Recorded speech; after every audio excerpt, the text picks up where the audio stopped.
Better biking with survival skills.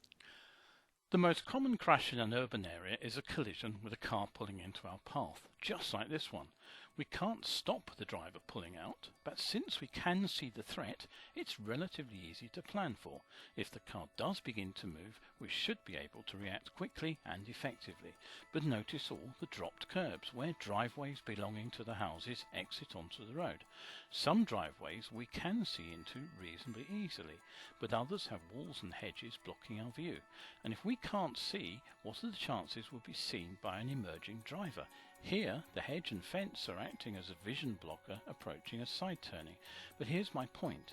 Even if we can't see hidden hazards, it is easy to see the vision blocker itself, like the tall hedge on the left.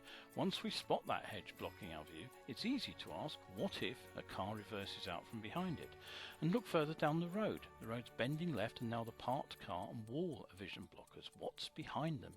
Knowing our vision is blocked, it's easier to take up a better see and be seen position and be ready to take evasive action if needed.